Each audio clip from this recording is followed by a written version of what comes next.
Juan Carlos García Funes es profesor de Historia en la Universidad Pública de Navarra y ha escrito un libro, su segundo libro, si no me equivoco, un libro que he leído con mucho afecto, con mucho cuidado, con mucho cariño, porque quiero decir públicamente que Juan Carlos es gran amigo desde hace años. Su libro se llama Desafectos, batallones de trabajo forzado en el franquismo. Y lo primero de todo, quiero darte la enhorabuena, Juan Carlos, por la publicación de este trabajo que imagino que ha sido muy especial para ti escribirlo, elaborarlo, documentarte para él. ¿Cómo estás? Bueno, muchísimas gracias. Lo primero por la entrevista, por lo que dices, por los largos años de amistad y sobre todo también las gracias por el interés con el que me consta que has leído el libro y con la profundidad.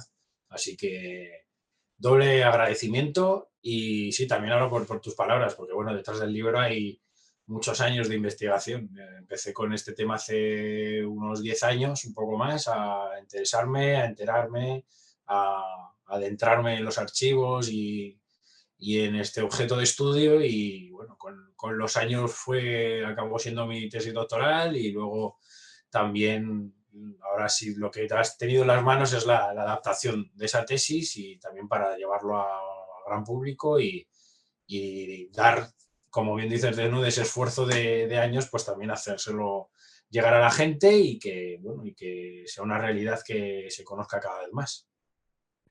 Desafectos es el título del libro, Batallones de trabajo forzado en el franquismo.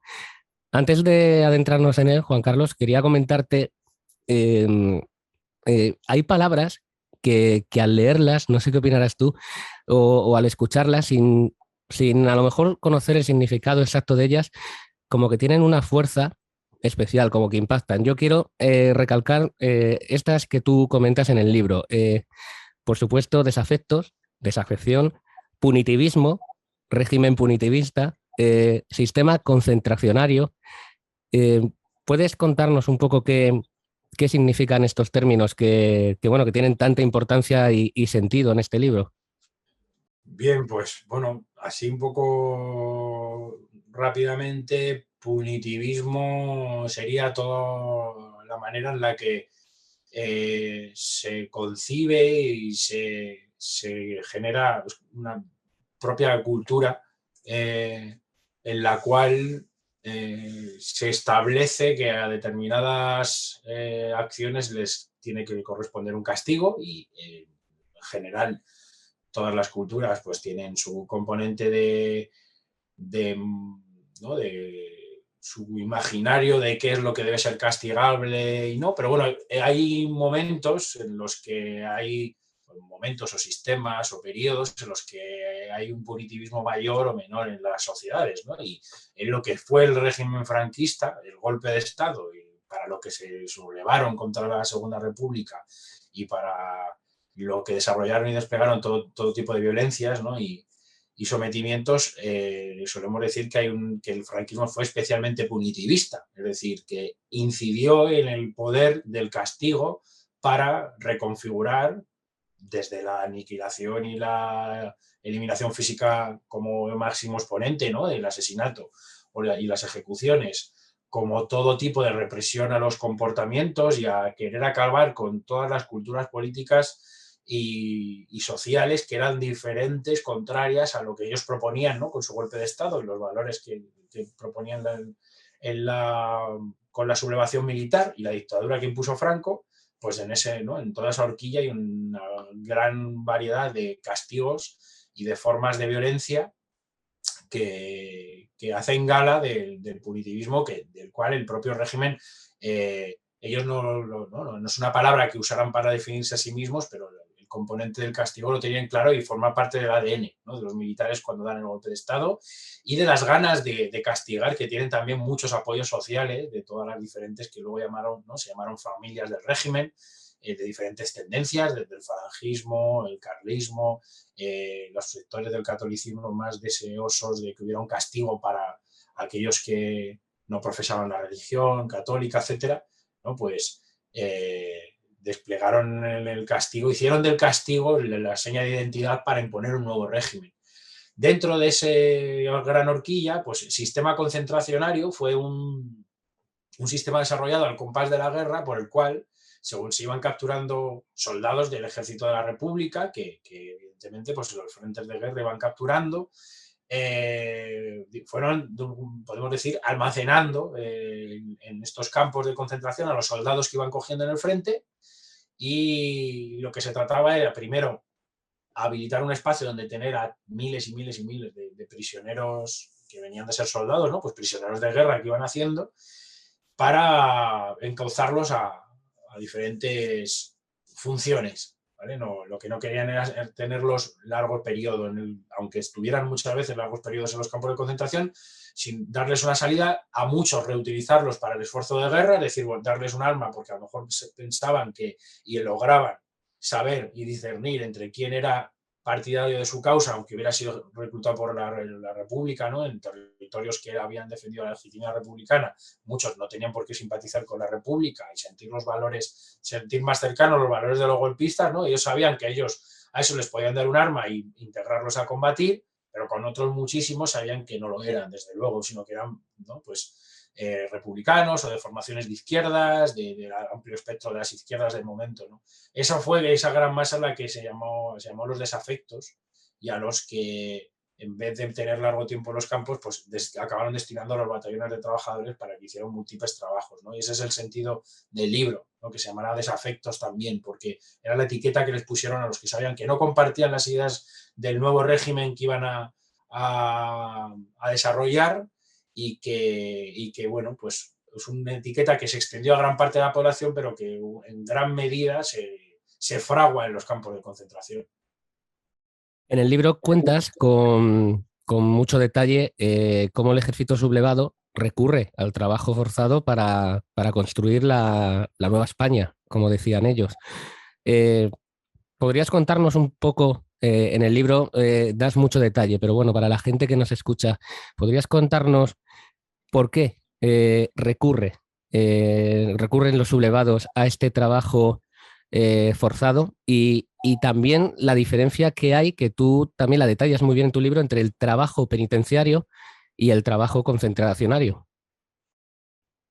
Pues sí, si quieres, empezando por la segunda pregunta, hay un claro convencimiento desde el principio en el que el trabajo en cautividad, porque ambos, tanto el penitenciario como el concentracionario, y ahora lo explico, son trabajo en cautividad. Es decir, los golpistas lo que tienen claro es que a la gran cantidad, decenas de miles de personas que van a tener entre muros o en un campo de concentración, no los quieren tener, como decían ellos, ociosos, ¿no? Es decir, no van a estar simplemente encerrados, para entendernos. Lo que empiezan a hacer es estipular desde bien temprano una manera de encauzar a esta gente que está en cautividad a diferentes funciones. Pues los que están en prisiones, para ellos se genera un programa, un sistema en el cual aquella gente que tenía una condena impuesta se ofrece que a través del trabajo podían rebajarla cuando tenían condenas muy largas, ¿no? Y una manera también de aligerar la gente que hay en prisión para así darle salida, porque estaban hacinados, habían llegado a límites de cautividad tremendamente grandes, con prisiones desbordadísimas, etcétera. Pero bueno, antes de que inicien este sistema, que era el que se llamó redención de pena por el trabajo, con ese sentido también católico de la palabra redención, de ante Dios, ante España, trabajar para poder salir antes de prisión, ayudar a sus familias, etcétera, ser un buen padre de familia. Antes de esto, que echa a andar sobre todo en el año 38, ya en el año 37 se había experimentado el trabajo en cautividad con la gente de los campos de concentración. El sentido, no tan religioso como el que hay en las prisiones, es más utilitarista. Es más, tengo a gente en campo de concentración con un perfil físico, digamos, joven, porque vienen de estar combatiendo, o aunque no sea tan joven, pues con capacidad para poder trabajar. Al fin y al cabo, vienen del frente, vienen de estar batallando, es decir, son personas en pleno estado físico, o a lo mejor alguno podía tener alguna herida de guerra y demás que lo inhabilitara para el trabajo. En esto también ellos discernían, ¿no? Pero bueno, con aquellas personas que están en los campos de concentración, lo que hacen es darles utilidad, decir, vale, son desafectos, no les puedo dar un arma para integrar en mi ejército y seguir luchando contra la República porque no son de fiar, pueden sabotear, pueden en algún momento pasarse, ¿no? Pasarse al enemigo, etcétera. Entonces, como no se fían, lo que hacen es adaptarlo de tal forma que a través del trabajo logran hacerlos útiles. ¿En qué trabajos? Pues en un montón de trabajos principalmente de inmediata utilidad militar.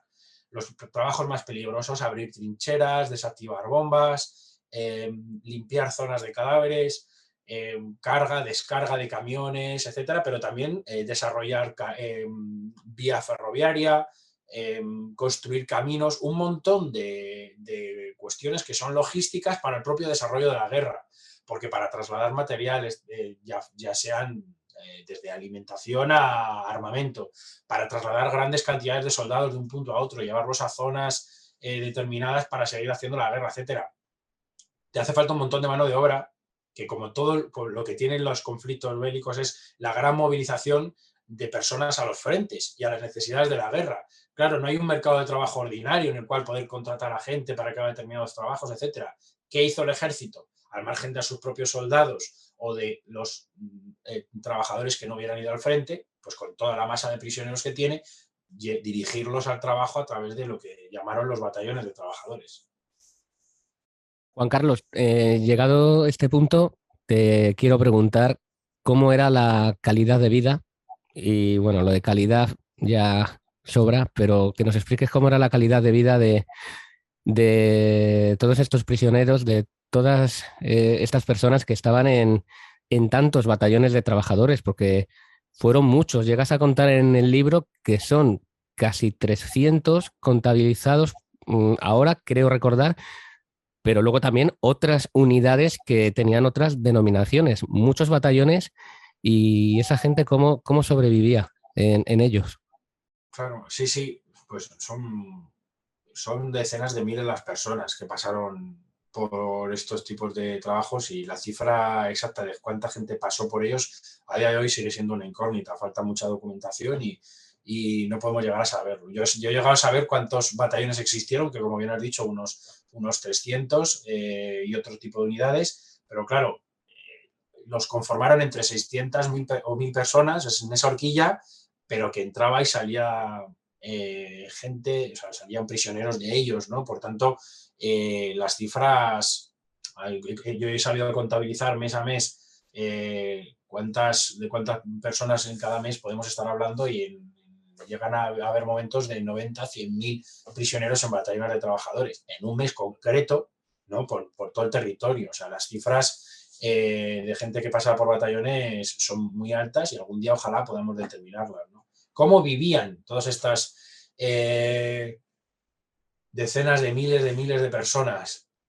Pues en tiempo de guerra tremendamente duro, porque lo que también podemos ver, no solo por los testimonios, sino por la propia documentación que elaboraban las autoridades de los campos de concentración, que eran quienes coordinaban estos batallones de trabajadores, la propia documentación da cuenta muchas veces de cómo están, el no tener un calzado adecuado. No nos olvidemos que quieren que trabajen, entonces tienen al menos que tener una equipación que los permita sobrevivir y trabajar. Pero ya ellos en sus propios informes y demás, uno puede ver las deficiencias de algo tan básico como la ropa o el calzado, que es lo que te permite no morir de frío o poder seguir trabajando, pero también las carencias en la alimentación. Eso, la alimentación, pensamos que es en un tiempo en el que está tiempo de guerra, con lo que llevan las penurias de un tiempo de guerra, siendo prisionero de guerra, y además con jornadas laborales que pueden ir de las 8, 9, 10 o 11 horas, con condiciones de trabajo pésimas, de dureza, frío,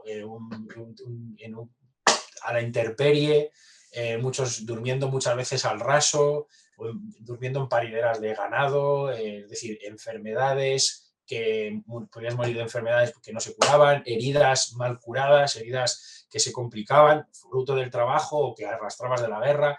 Y no olvidemos los propios castigos que están viviendo, ¿no? Porque los propios escoltas, los militares que los están vigilando, despliegan contra ellos todo tipo de castigos ejemplarizantes para que trabajen, o sobre todo ejemplarizantes cuando había algún atisbo de sabotaje, por supuesto, acabando en fusilamiento, o algún atisbo de bajar en la producción para querer,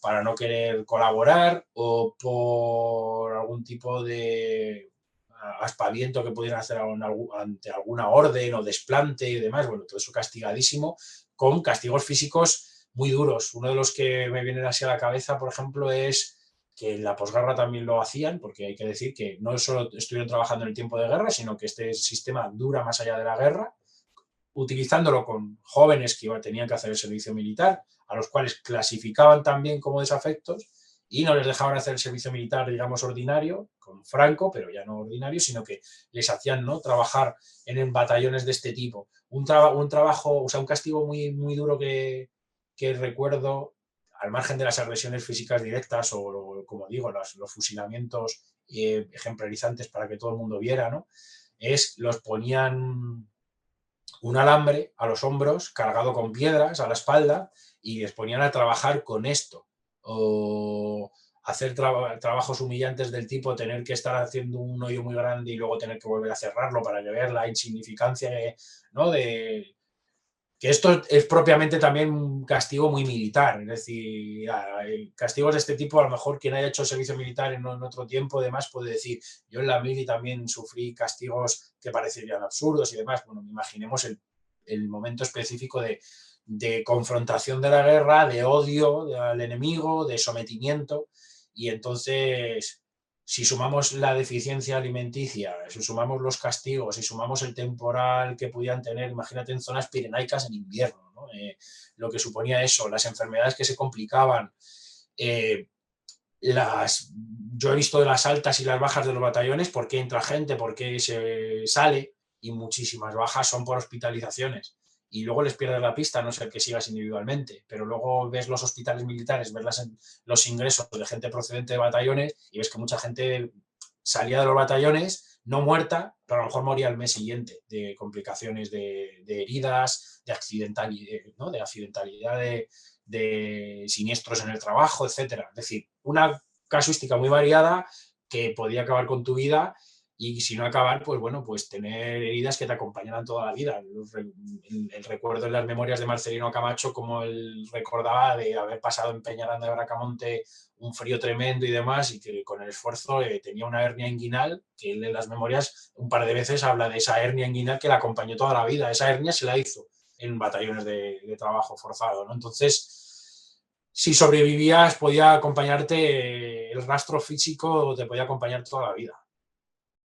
Durante la lectura de tu libro, lo que cuentas, me impacta mucho pensar en todas estas personas, todos estos prisioneros, como dices tú, en esas condiciones tan duras, trabajando tantas horas con tan poca alimentación, castigos como los que has comentado. A mí me impresiona especialmente ese que era, parece ser habitual en diferentes batallones, hacer que el prisionero tuviese que bajar una colina cargando, no sé si troncos o algo de mucho peso, que podía haber bajado dejándolo caer y le obligaban, por ejemplo, cargarlo.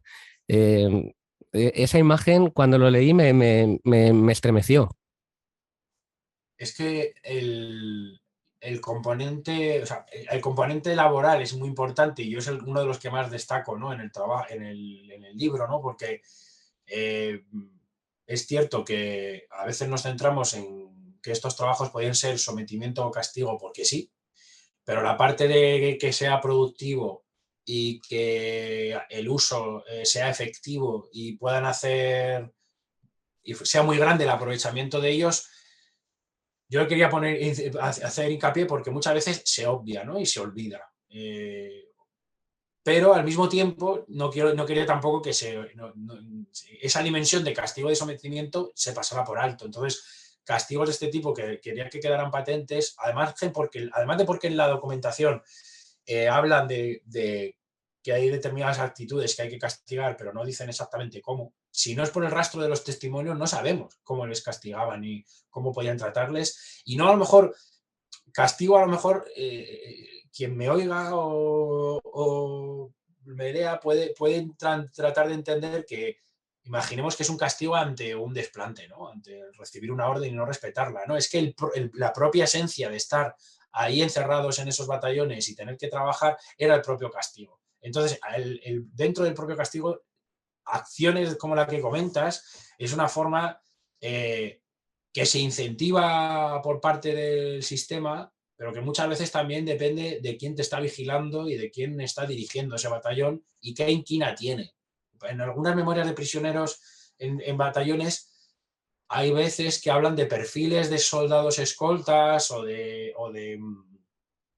¿no? de altos cargos militares que estaban al frente de los batallones y demás, que a lo mejor no eran especialmente sangrantes, ¿no? Como, sobre todo en posguerra, como que ya levanta un poco el pie del acelerador para que nos entendamos, ya están completamente vencidos, situación de posguerra, sin posibilidad de huir, más que resignación. Entonces, a veces hay algunos que no tienen especialmente inquina, pero en tiempo de guerra o cuando si les pillaba un escolta especialmente sanguinario o despiadado o algún alto cargo con especialmente interés en recordarles que eran los desafectos, que eran los rojos, que eran la anti-España, que eran, ¿no?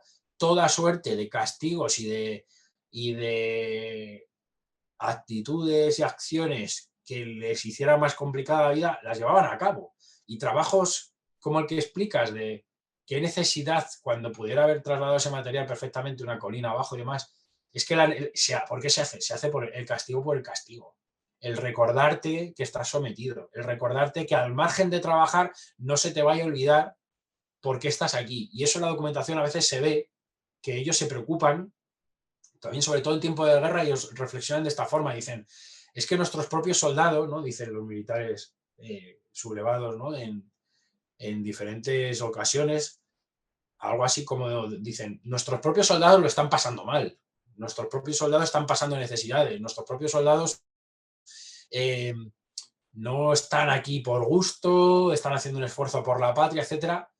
No vaya a ser que los prisioneros a los que queramos integrar a esta nueva España, etcétera, en algún momento se piensen y se olviden que son lo que son. Entonces dice algo así como, hay que cuidar bien que los nuestros, digamos así, ¿no? Tengan claro que al prisionero hay que tratarlo de una manera especial, que no se le olvide su situación de prisionero y su situación de sometimiento y que su estancia en batallones, etcétera, les quede claro que es por no ser afecto al régimen, ¿no? Entonces, que a ver si por el hecho de estar trabajando en X sitio, imaginemos 6 meses y demás, se entra una dinámica y puede surgir alguna especie de complicidad en algún momento dado para que la estancia sea más llevadera. No, no, no, no. Vamos a recordarles. Y hay que recordarles que están sometidos. Y para eso sirve nada tan claro como el trabajo, o sea, como el directo castigo físico. Que las humillaciones de viva voz y demás estaban presentes y las memorias están muy claras, ¿no? Pero lo que, si no nos dan ellos testimonio con sus memorias, quien los ha dejado escritas y demás, de lo que habían vivido, esos castigos físicos concretos son muy difíciles de rastrear. En el libro nos cuentas, nos haces saber todo esto, cómo vivían, cómo sobrevivían ahí. Me he apuntado un par de citas del régimen de aquella época que tú mencionas en el libro. Según el régimen de Franco, cada uno de los prisioneros rendían su servicio con gran satisfacción. Esa es una de las cosas que ellos contaban. Otra, que el trato que se le daba al prisionero en la España nacional no podía ser más humano. Eso es un par de notas que tú incluyes en el libro. Tremendo, tremendísimo, vamos. A veces sorprende la capacidad que tenía el régimen sobre todo muy interesado a partir de determinado momento, de mostrar a la comunidad internacional que ellos no habían dado un golpe de Estado, ¿no? Sino que habían hecho, como ellos hablaban, un glorioso movimiento nacional, un levantamiento, ¿no? Porque querían darle también el carácter de popular que desde el principio no tuvo el golpe de Estado, ¿vale? Querían como si hubiera habido un levantamiento de toda la población contra la República, que nada más lejos Eso fue un mito que el propio Franco y el franquismo generaron.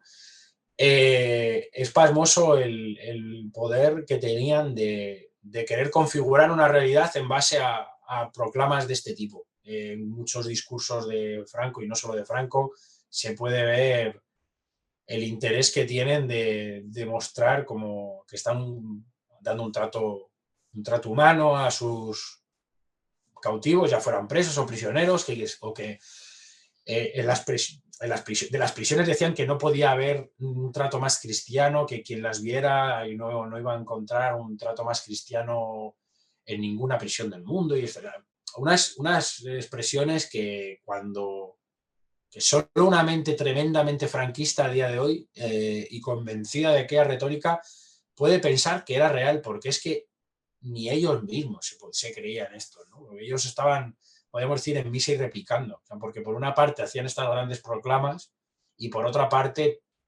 todos los sistemas represivos que establecían, por mucho que lo adornaran de retórica y doctrina y demás, eran completamente conscientes del impacto físico moral que tenían, porque para eso lo hacían. La herramienta era someter. Y ellos en sus propias normativas que están elaborando, por muchas veces que le ponen una retórica en la cual en lo mejor de los casos parece como que quieren corregir, ¿no? Corregir al cautivo, atraerlo a una nueva España, a unos valores, como si, y esto es verdad que también en la documentación lo dejan ellos patente, como si han escuchado a las personas equivocadas, ¿no? Como perversos marxistas que les han metido ideas en la cabeza y demás. Eso lo podemos ver en la documentación, esa retórica. Y en el mejor de los casos, ¿no? Como planteando que te has juntado con mala gente, que te ha contado cosas y te ha hecho odiar a España, te ha hecho entender otros valores, y nosotros estamos aquí para que a través del trabajo, a través de la disciplina, a través de la aceptación de una jerarquía y demás, sepas ir por la senda del buen español, del buen católico, del buen padre de familia, etcétera, etcétera, ¿no?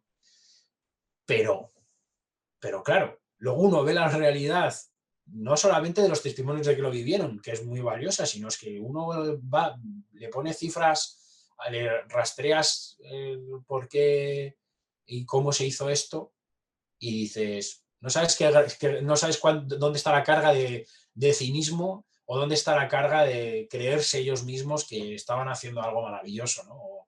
Pero bueno, como digo, también hay un viraje muy claro cuando, en el contexto de la Segunda Guerra Mundial, cuando ellos ya ven que el franquismo ve que se tiene que alejar un poco de esa imagen fascista de la que habían hecho gala con las alianzas con Mussolini y Hitler. Llega un momento en el cual ahí hacen un giro hacia los valores más nacionalcatólicos, más Franco como baluarte del cristianismo frente al comunismo en el mundo, con ese escenario de Guerra Fría que se iba a dar después de la derrota del nazismo y demás, que todavía no sabían que iba a haber una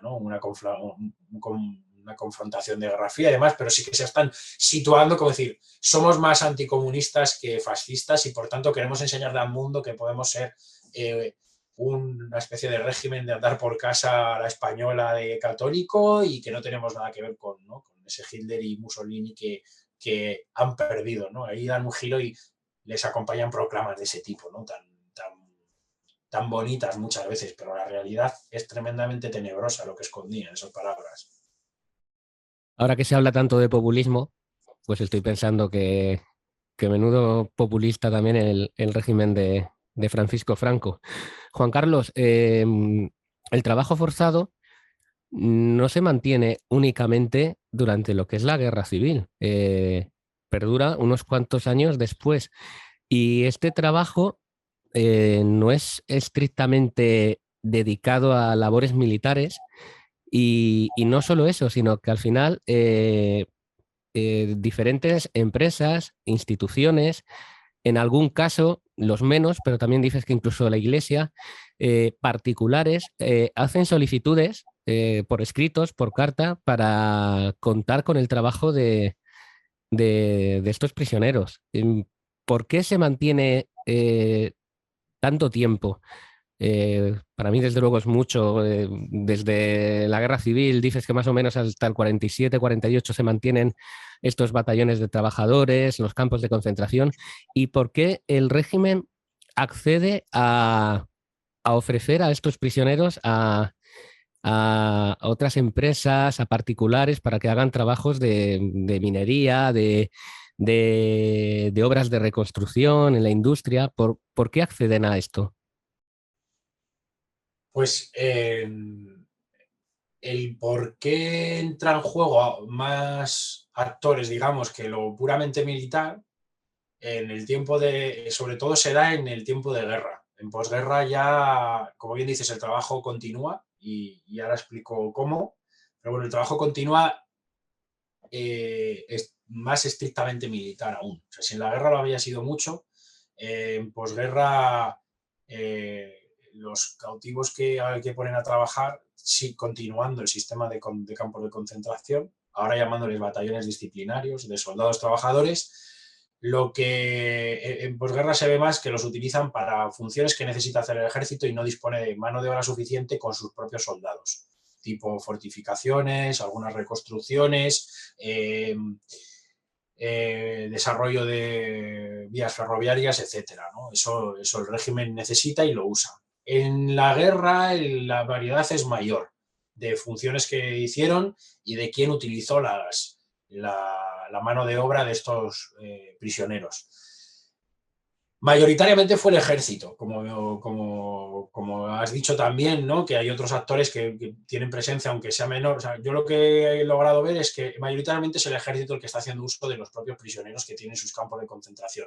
Es decir, cuando hay una gran, digamos, burocracia en los campos de concentración, que era la inspección de campos de concentración, a la cual le están pidiendo prisioneros diferentes entidades militares que están por todo el territorio, ¿no? Que en un contexto en el que, claro, que hay que entender aquí también que la guerra militariza todo, ¿no? El ejército militariza industrias, es decir, interviene en fábricas, industrias y las pone a hacer objetivos estrictamente de guerra, ¿vale? Empresas que podrían ser privadas antes del golpe, pues las interviene el ejército y dice, esto ahora va a tener que estar al servicio de la guerra y de los objetivos que digamos los militares. Entonces, claro, tienen unos objetivos de producción, de armamento, no solamente, sino, imaginemos también, ¿no? De harina, un montón de elementos que tienen que ver, o sea, por eso digo, desde lo alimenticio a lo armamentístico, toda la producción dirigida a la guerra,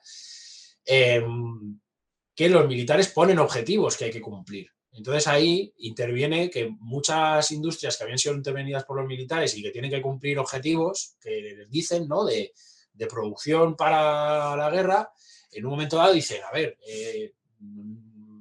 tenemos que cumplir X objetivos y no tenemos mano de obra porque toda está movilizada a los frentes. Imaginemos todos los hombres en edad laboral y demás, físicamente bien, o sea, sanos para poder trabajar, etcétera, están movilizados al frente, por tanto, no hay mano de obra que trabaje en campos, en fábricas. Entonces, muchos para cumplir objetivos lo que dicen es, si no tengo, si el mercado laboral no hay trabajadores y está todo dirigido a la guerra, para los objetivos que tengo que cumplir necesito trabajadores. Y algunos muy especializados. Entonces lo que hacen es acudir a esta inspección de campos de concentración y decir, oiga, necesito 25 torneros y no los encuentro en la provincia, porque además los militares obligaban a que si había paro en la provincia no se podía utilizar el trabajo de la gente de los batallones, tenían que contratar a la gente que estaba en paro. Por tanto, dice, a ver, no hay gente en paro, no encuentro torneros, tal. Entonces, no se preocupe, ya está el ejército que tiene los campos de concentración repletos, donde tiene, al margen del perfil ideológico de cada uno, porque han ido preguntando en origen de las poblaciones a cura, a falange, a alcaldes y demás, el perfil ideológico de cada uno para ver dónde clasificarlo y ver si lo integran a trabajos o integran al ejército suyo. Al margen de eso les han hecho clasificaciones laborales, entonces saben a lo que se dedicaba la gente antes del golpe de Estado y dicen, para ser rápidos y efectivos, dicen, en el campo de concentración de tanto hay 25 torneros, allá que van, y van a trabajar a determinada industria. con esa lógica, ¿no? de estar utilizando los militares, pero también empresas, pero digo, con mucha intervención militar, y también administraciones públicas, ayuntamientos que necesitan hacer un tendido de aguas, una reconstrucción, un tendido eléctrico, cuando ya han sido tomadas por los militares sublevados, han conquistado una zona y tienen que reconstruirse, no tienen mano de obra y acuden a la mano de obra de los prisioneros, ¿no? Entonces, las necesidades que necesitaban, que tenía que cubrir, como no tenían mano de obra, tiraban de los prisioneros y los militares lo facilitaban, siempre y cuando siguieran determinadas normas y no se olvidara que esto es su carácter de prisioneros, también se hicieran, quien los utilizaba se hiciera cargo de su manutención, etcétera, etcétera, y así se orquesta este sistema que dura la guerra y, como digo, también dura mucho en la posguerra porque es un sistema que funciona y lo que hacen es, si antes eran prisioneros de guerra desafectos, lo que hacen en posguerra es soldados que tenían que hacer la mili, declarados desafectos en sus poblaciones, dicen, vosotros vais a integrar ahora estos batallones también.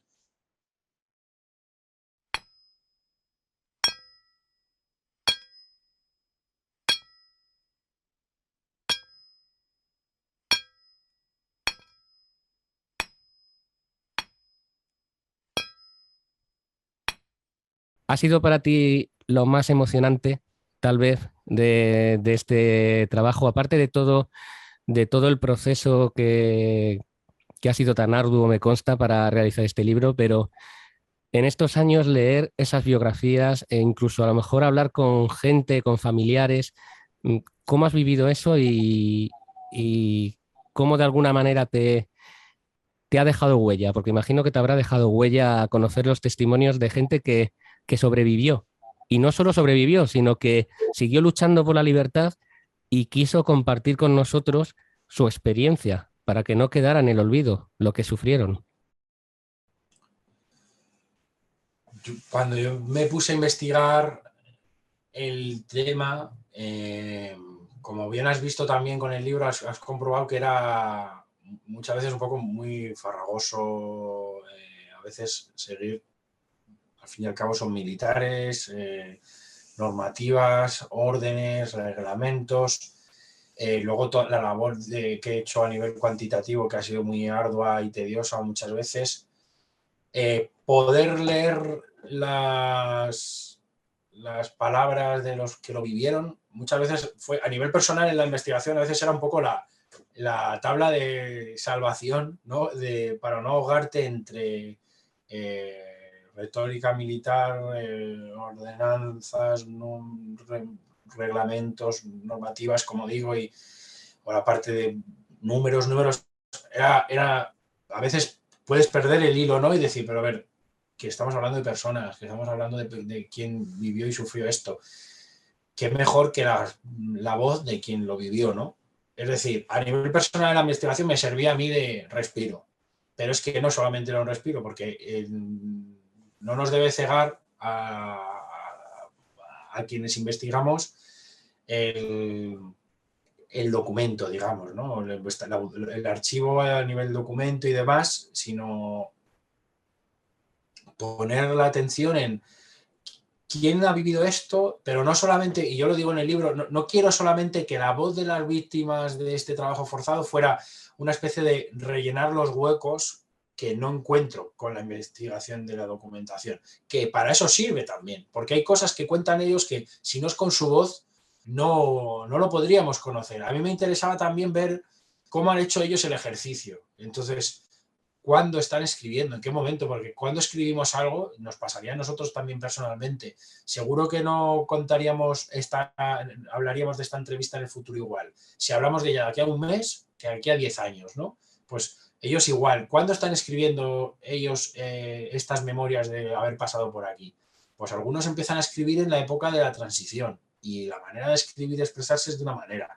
Hay gente que empieza a escribir en los 2000, cuando ya ha habido un boom de gente dando testimonio, de gente queriendo recuperar historias personales. La manera de expresarse también es diferente. A mí me apetecía ver los perfiles de cada uno de los que pasaron por ahí. Había personas muy politizadas antes de la guerra, otros que se politizan con la experiencia de la represión. hay quienes no volvieron a militar en nada después, hay otros que sí, como bien has dicho también Marcelino Camacho, Félix Padín, Isaac Arenal, fueron personas que fueron militantes, incluso con todo lo que habían pasado, que pasaron campos de concentración, trabajo forzado, prisiones, habían vivido situaciones tremendamente trágicas en sus familias, y siguieron queriendo pelear años después, y en sus memorias así lo dejan, ¿no? Te dejan un legado de resistencia, de no haberse querido doblegar, y muchas veces su voz es la de voz de gente que vivió con ellos esa misma experiencia y murieron, enfermaron, no pudieron escribir como ellos.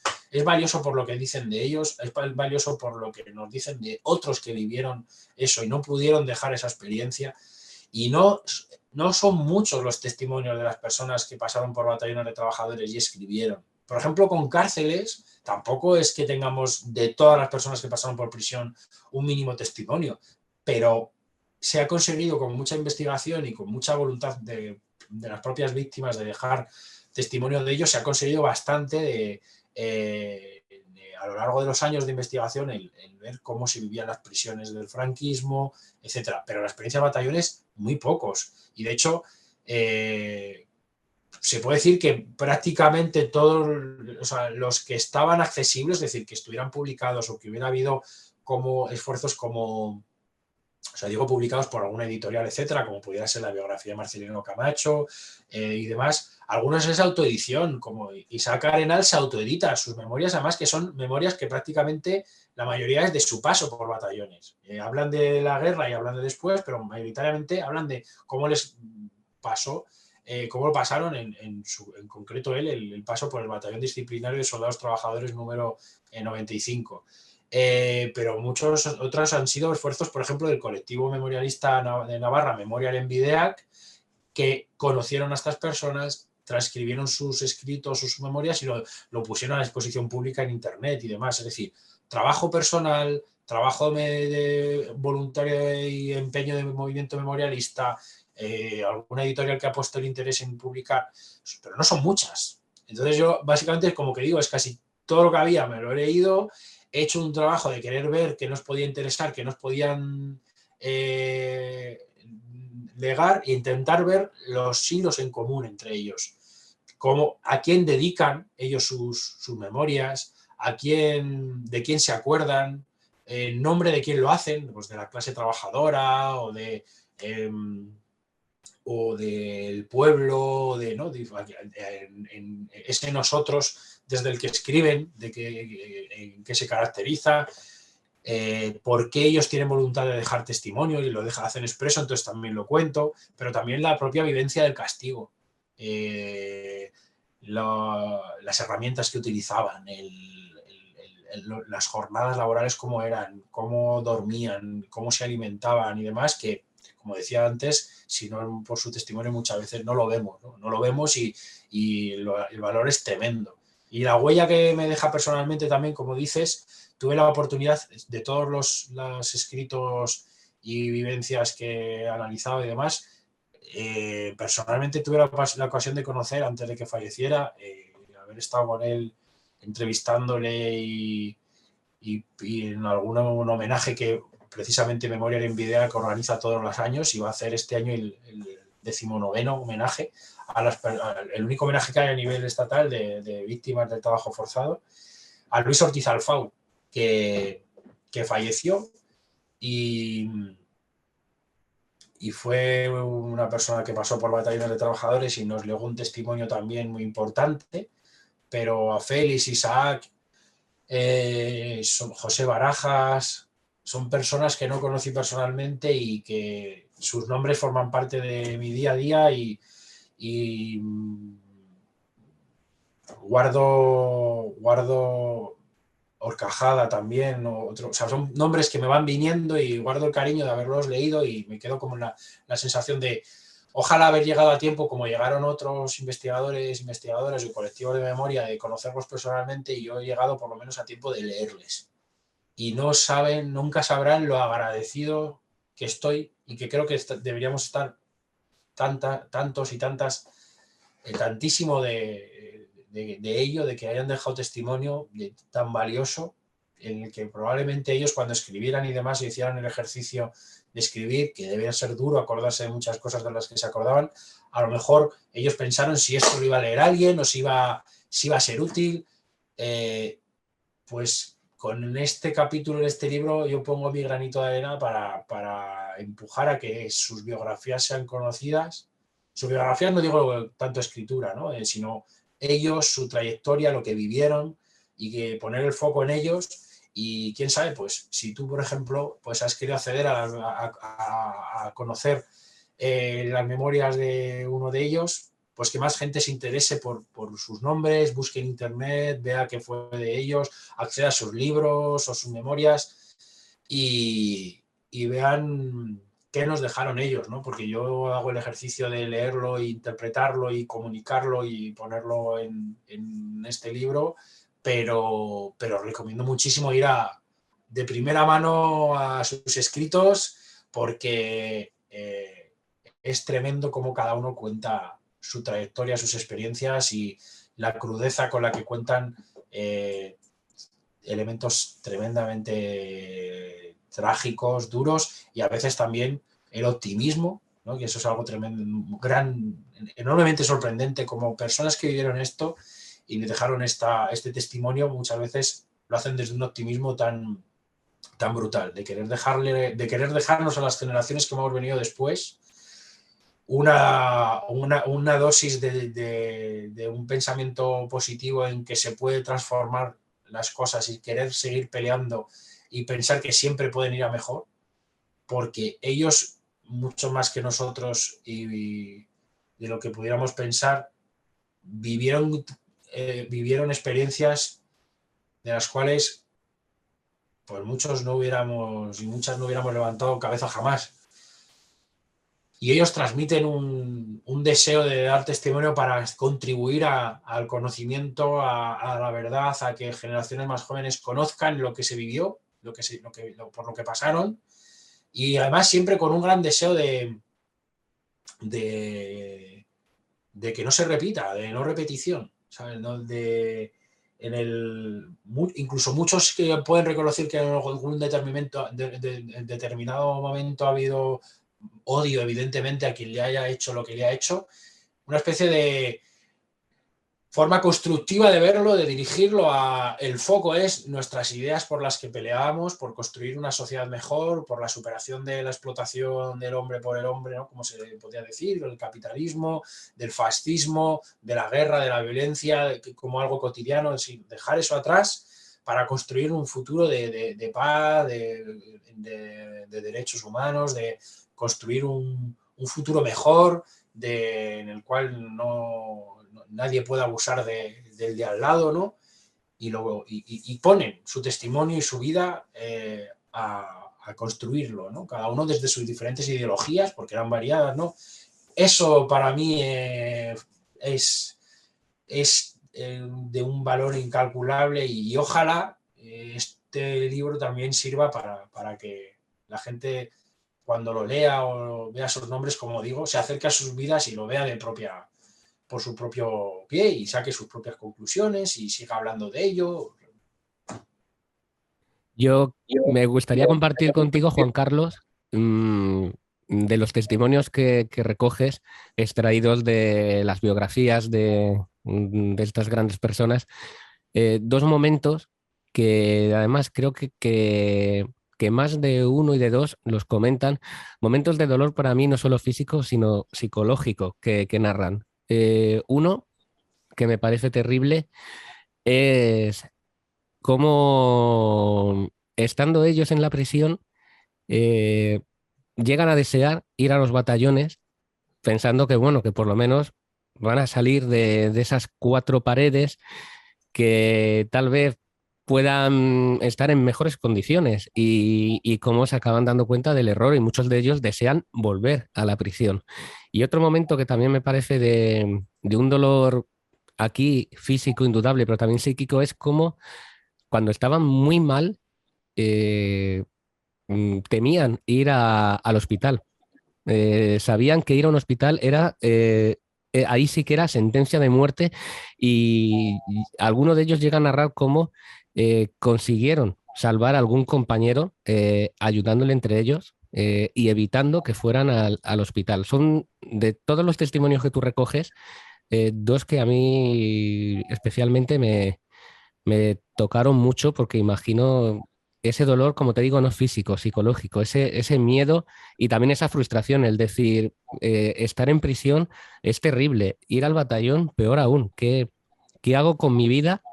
¿Y qué hicieron con su vida? Seguir luchando hasta el final, luchando en el sentido de que siguieron muchos de ellos convencidos con sus ideales. Claro, como comentas, en la situación de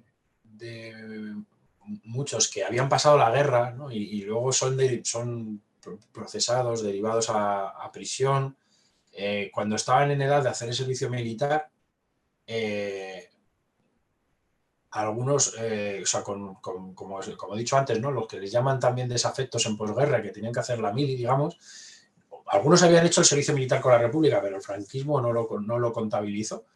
Y entonces les llaman a filas, pero como están en la cárcel, les dan libertad condicional y van a hacer la mili en los batallones disciplinarios de soldados trabajadores. Ahora les llaman penados, ¿no? Porque venían de estar penados en la cárcel y ahora van a hacer esta mili especial como trabajo forzado. Hay que decir también que el franquismo nunca habló de trabajo forzado, ¿vale? Esto yo lo digo, pero lo consideramos así, pero ellos no lo llamaban así, ¿no? Van a ir a batallones a trabajar. Entonces, claro, en esta situación de estar en prisión y tener que salir a batallones, también como le pasaba a la gente que estaba en prisión y podía salir a trabajar con la redención de penas por la otra vía, había una lógica de las cárceles estaban hacinadas, o sea, prisiones que tenían celdas calculadas para nivel individual o para 2, 3 presos en tiempos de la República o antes de la República, pasaron a estar 10, 12 personas, o sea, hacinados, con enfermedades que eran muerte segura muchas veces, ¿no? Pensemos en tuberculosis y así, ¿no? Una alimentación horrorosa, unas condiciones fatales. Esa idea de salir a trabajar fuera, ¿no? Decían, bueno, por lo menos voy a ver el sol, por lo menos voy a respirar otro aire, por lo menos escaparé de la enfermedad, por lo menos no estoy aquí condenado a tantos años de cárcel que algún día me dan una paliza y me matan. Es decir, una serie de vivir intramuros tan horrible que te hace pensar que aunque vayas a estar trabajando fuera, tu situación va a ser mejor.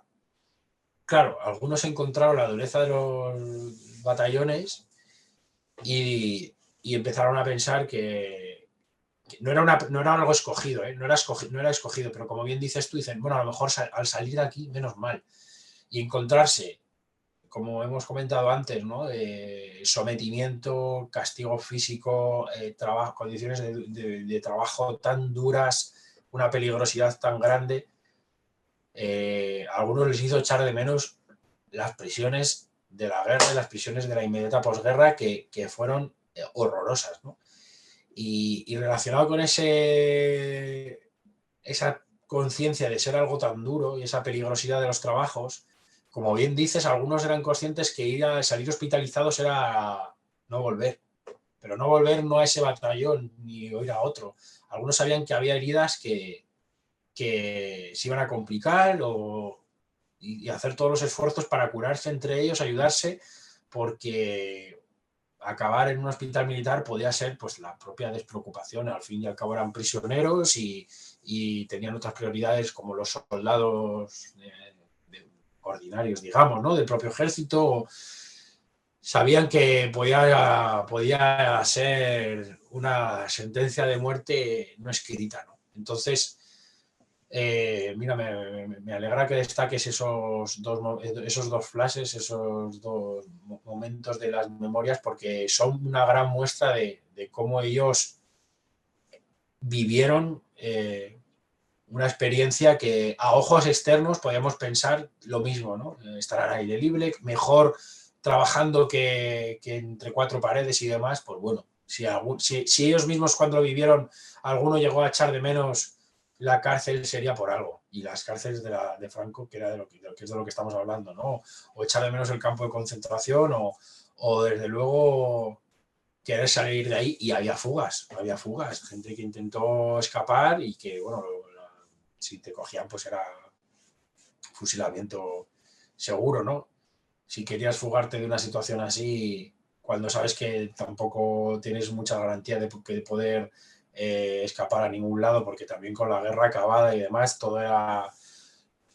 como se dice, toda España era una cárcel, toda España era un campo de concentración también, y era muy difícil escapar de la represión. Situaciones, desde luego, que ellos vivieron el paso por batallones como una auténtica desgracia que les marcó toda la vida. Para ir finalizando, Juan Carlos, quiero también mencionar una situación real que cuentas en el libro, que visualmente también impresiona muchísimo. La imagen de miles de documentos eh, acumulados cuando ya deciden, por así decirlo, acabar con estos batallones.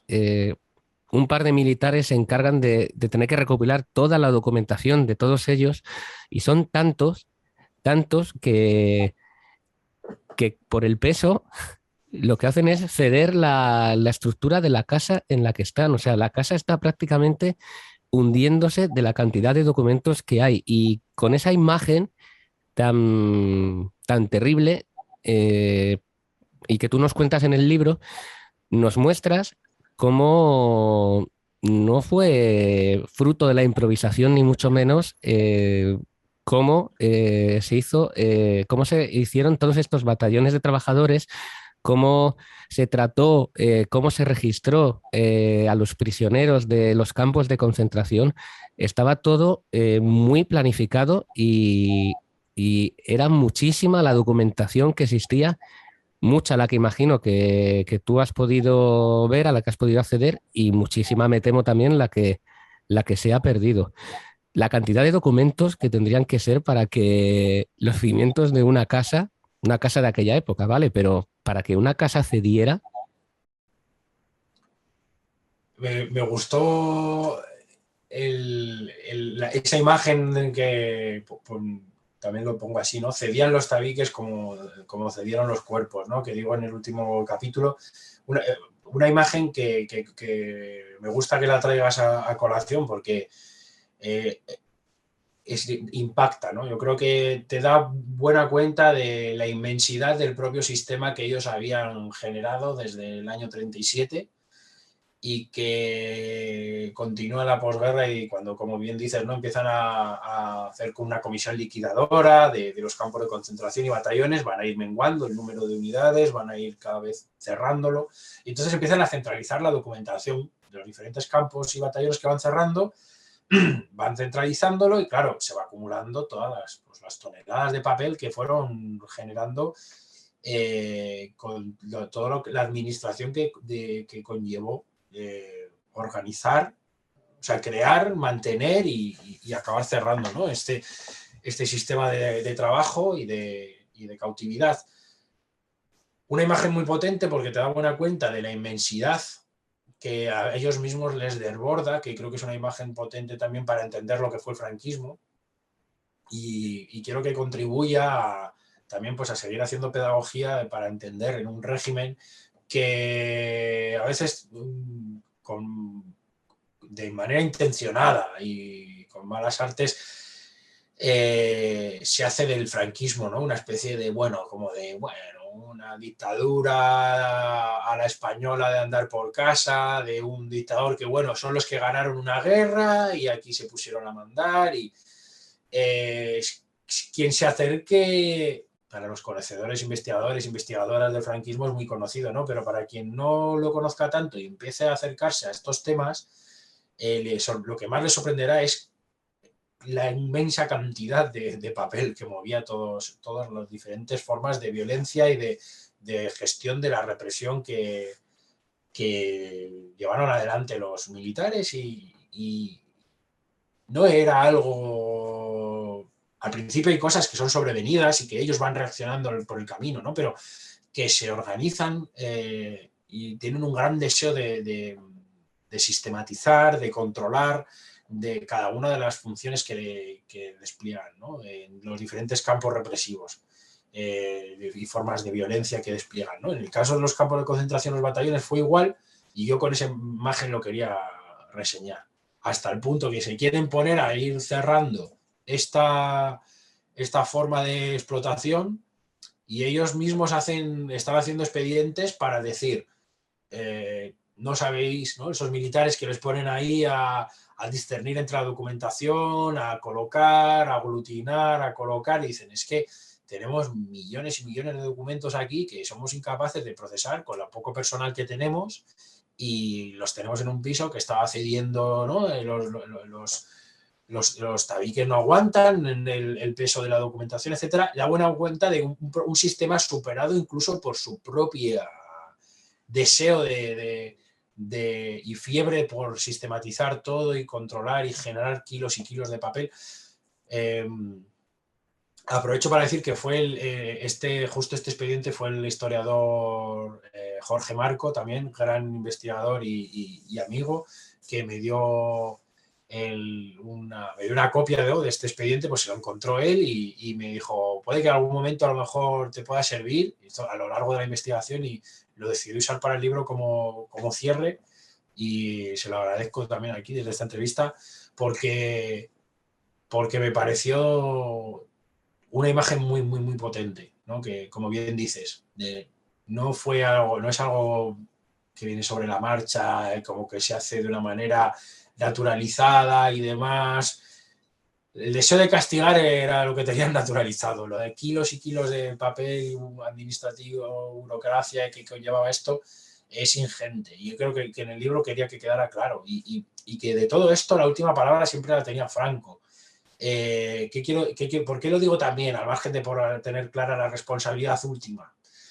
Porque pensamos que para que en el último rincón de la provincia que estemos pensando, si hay alguien que estaba picando una piedra en no sé dónde, haciendo una carretera, desde que esta persona lo está haciendo, desde que se decide que lo hace hasta que se acaba probando que lo haga, Franco es consciente de todo eso. Es decir, todas las cesiones de prisioneros, lo que tenían que hacer y demás, es Franco en última instancia el que dice para qué se pueden utilizar los prisioneros y para qué no. Entonces, todas las peticiones que se hacían a la inspección de campos de concentración y demás, tenía que dar el visto bueno, evidentemente, Luis Martín Pinillos, que era el inspector general de esta institución, pero en diálogo siempre con el cuartel general del Generalísimo, como se llamaba, llamó a sí mismo el cuartel Franco, y él decía sí, no, si se concedían o qué iban a hacer o qué iban a dejar de hacer.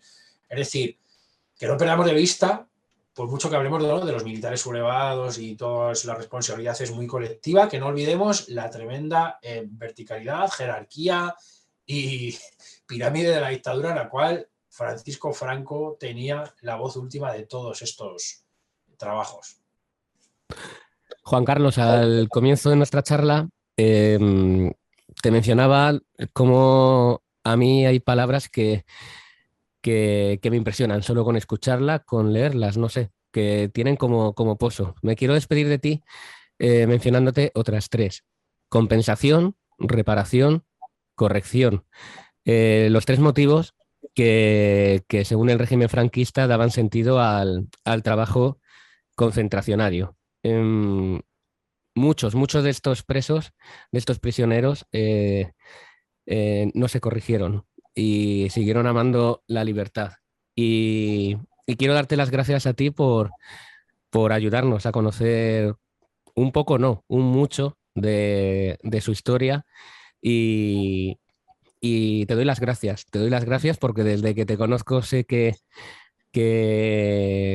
amas la historia, que ya sea a través de la música, como tú y yo nos conocimos, a través ahora de la literatura, intentas que conozcamos nuestra historia, que eres una de las personas que más trabaja por nuestra memoria histórica. Y de verdad, enhorabuena porque he disfrutado mucho con tu libro. Ahora sé mejor una parte tan importante de nuestra historia y bueno, quiero decir públicamente que estoy muy orgulloso de tu trabajo y de ti ya lo estaba.